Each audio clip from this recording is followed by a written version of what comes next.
Hi, I'm Rebecca. I am the psych coach, and today I'm going to be talking to you about how to say no. It sounds so easy, doesn't it, to say no? You just say no to something, but it is so difficult for so many people. All too often, people find themselves saying yes to things they don't want to do, committing to things that they simply can't fit in, and going along with stuff that they just don't agree with. So listen to me talk today to give you 5 tips on learning how to say no and sticking to it. You'll feel a lot better if you can put these things into practice because you'll be listening to your own needs. So many people will say yes to things even though they don't want to. And often it's because it feels really uncomfortable to say no. It feels mean to push back and say, no, I don't want to do that. It feels mean to say, no, I can't deal with that at the moment. But in doing that, you constantly ignore your own needs.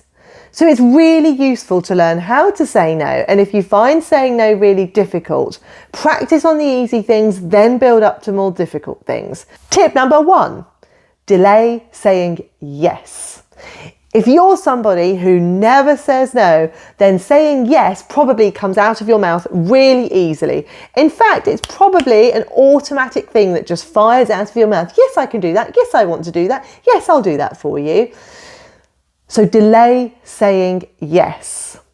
That means you might need to say something like, I'll need to have a think about that. Or, can I get back to you about that? Or, I'm not sure, I need to check. Buying yourself some time gives yourself the chance to say no.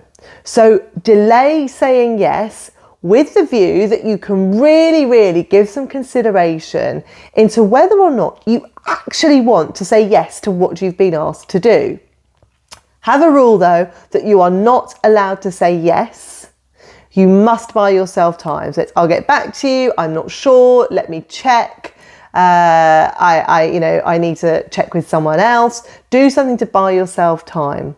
But the rule is you're not allowed to say yes straight away.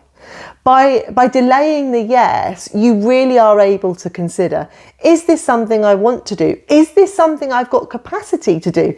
Is this something that would be good for me? Is this something that would be somehow beneficial for me? And I'm not saying that everything you need to say yes to should be somehow benefiting you, but if you're constantly saying yes to things, the chances are you probably do a lot of things that not only are not beneficial to you, but are things you don't want to do. So buy yourself time and give yourself the chance to think, do I really want to commit to what I'm about to say yes to? Tip number 2, remember it's okay to say no. Sometimes the word no feels so loaded. It feels like you're doing something so wrong. Perhaps you've been brought up in a household where you have to say yes to everything. Perhaps the environment you've grown up in was one that meant you could never push back on things. Maybe you're in a work situation where you're never able to say no. And perhaps that bleeds into other areas of your life. But it is okay to say no. Saying no doesn't make you a bad person. It doesn't mean that you're really evil and nasty. All it means is sometimes you simply don't want to do something or haven't got the capacity to do it. That doesn't make you a bad person. It just means sometimes you're not capable of doing everything that people ask of you. So hold on to that, because it can be easy to assume that saying no is a really bad thing to be doing. Actually, to the opposite, saying yes to everything is a bad thing to be doing, because saying yes means you're never listening to your own needs. Tip number 3 is don't overcompensate. If you've said no to something, it is highly likely that it's going to trigger some feelings of guilt or discomfort, and that's not going to feel like a very nice thing to sit with.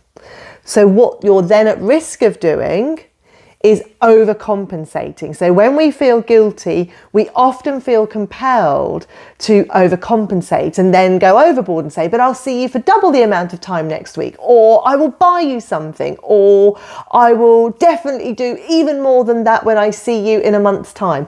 You know, overcommitting yourself because you're feeling bad. So be very careful about overcompensating, because what you don't want to do is say no to something and then overcommit or overcompensate somehow, because then it just balances the two out and you're not really further along in learning to say no. So when you're saying no, don't overcompensate, and be very careful of behaviours that are a symptom of guilt.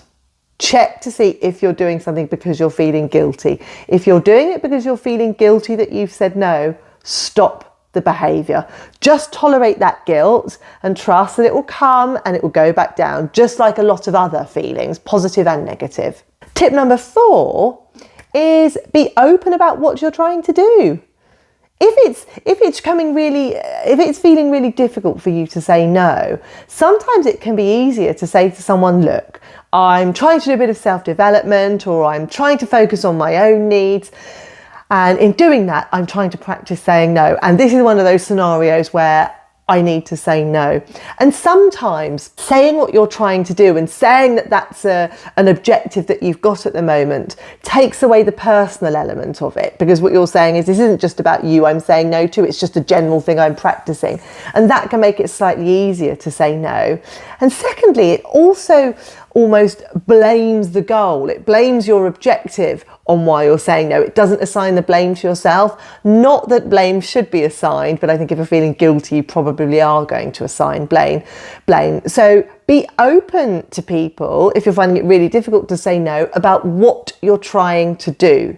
And of course, with that, you can follow it up with and therefore I'm going to practice saying no on this occasion. That can certainly help in the early days. Tip number 5 is think about the language you're using. It's very easy to go online, onto YouTube, onto Google, and see lots of examples of how to say no to people, how to be boundaried, how to be more assertive. But you need to find language that works for you, because saying no is probably going to feel quite difficult. You don't want to make that even more difficult by using language that doesn't naturally come to you, or by using sentences that aren't your normal way of speaking. So have a think, spend some time thinking about ways that you feel comfortable delivering the message of no. Maybe you sometimes need to cushion that with a bit more information. Maybe you need to talk about your own needs more before you deliver the no. Think about what works for you, but consider the language, because if you've got stock phrases that you can pull out that are your way of saying no, it's going to make it easier than having to fumble on the spot. And of course, with everything that I talk about, especially when it comes to practicing things like saying no, you have to practice. The more you practice, the easier it becomes. And all the research says that when we do things that we find uncomfortable, the more we do it, the easier it gets, as long as we're reminding ourselves that it's in our interest to be doing it. So practice these things. Set yourself challenges on a weekly basis, on a monthly basis, on a daily basis. And each time you succeed, pat yourself on the back and see it as you being on the road to a huge amount of progress. It will feel good when you start saying no and you start listening to your own needs. So to wrap up, the 5 tips I've given you are: delay saying yes, know that it's okay to say no, don't overcompensate, be open about what you're trying to do with people, and think about the language that sits most comfortably for you. And above all, practice. If you've enjoyed today's tips, hit the subscribe button, like my channel, and I assure I will give you plenty of videos to help with your day-to-day cognitive functioning.